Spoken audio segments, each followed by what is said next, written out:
Hello नमस्कार दोस्तों, आप सबका एक बार फिर से स्वागत है ग्रोइंग माइंड्स के इस नए वीडियो में। तो हम लोग पिछले क्लासेस में रॉलेट एक्ट से पहले की स्टोरी यानी कि महात्मा गांधी की अराइविंग हम लोगों ने पढ़ ली थी।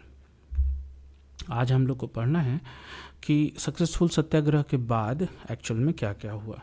तो ब्रिटिश गवर्नमेंट ने बहुत जल्दबाजी में रॉलेट एक्ट को पास किया। ठीक है, इस वजह से आपका सबसे पहला लाइन क्या होना चाहिए? Rowlatt act was hurriedly passed through the Imperial Legislative Council despite the united opposition of the Indian member।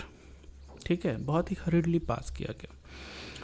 अब रॉलेट एक्ट देता क्या है? तो रॉलेट एक्ट गवर्नमेंट को, ब्रिटिश गवर्नमेंट को इनॉर्मस पावर देता है to repress the political activities. जितनी भी पॉलिटिकल एक्टिविटीज़ हो रही हैं उन सबको रिप्रेस करने की।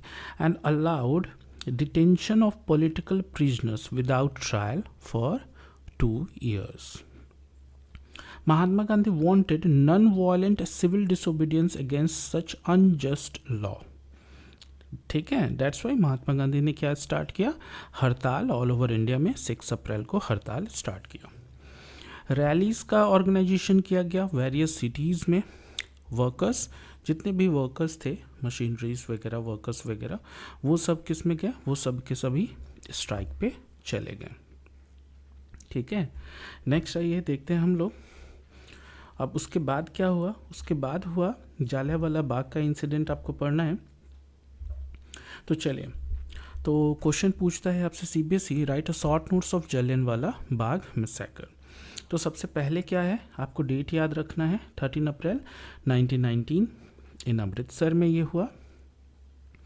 Many people gather to ground the protest against. बहुत सारे लोग जो थे यहाँ पर रॉलेट एक्ट के अगेंस्ट में प्रोटेस्ट करने के लिए जमा थे, और यहाँ पर बैसाखी फेस्टिवल थी उस दिन, उसके लिए ढेर सारे लोग इकट्ठे हुए थे। बहुत ज़्यादा क्राउड थी। ठीक है, thousands of man, women, children, ये सारे के सारे यहाँ पर गेदर्ड हुए थे।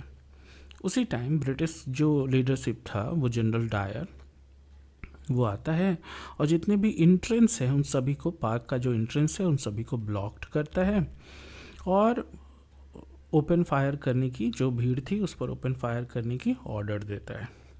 Thousands of innocent peoples was killed by the cruel act. इस एक्ट में बहुत ज़्यादा लोगों की डेथ हुई थी।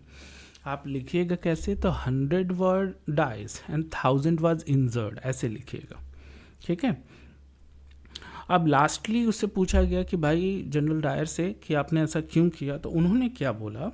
ही declared later was to produce the moral effect to create in the mind of satyagrahis a feeling of terror and एव।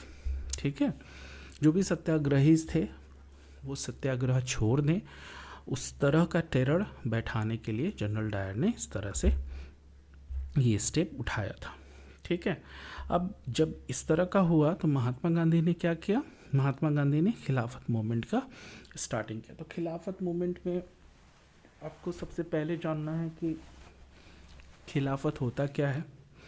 तो सबसे पहले जानिए खिलाफत के बारे में। तो Turkey was under Ottoman empire. Turkey जो था वहाँ ऑटोमन एम्पायर का रूल चल रहा था। जो टर्की का रूलर था उसको क्या बोला जाता है? खलीफा। खलीफा जो है वो spiritual head of the Muslim है ऑल अराउंड द वर्ल्ड, और ब्रिटिश उनको हरा देती है, टर्की को हरा देती है फर्स्ट वर्ल्ड वॉर में। ब्रिटेन क्या करती है? डिथ्रोन करती है, जो एग्जिस्टिंग खलीफा थी उसको अपने पद से हटा देती है और उसके जगह पर एक न्यू खलीफा को अपॉइंट करती है। ठीक है, it cause the wide spread anger among the Muslim all around the world. यहाँ दोस्तों द वर्ल्ड है, द वर्ल्ड। ठीक है, इन इंडिया। अब ये तो हुआ अभी तक का खिलाफत, क्यों क्या हुआ ये पता चल गया आपको। अब जब मुस्लिम ऑल अराउंड द वर्ल्ड इससे बहुत ज़्यादा नाराज थे, ठीक है, तो उसी दौरान इंडिया में भी तो बहुत सारे मुस्लिम थे, उन्होंने भी प्रोटेस्ट करना स्टार्ट किया।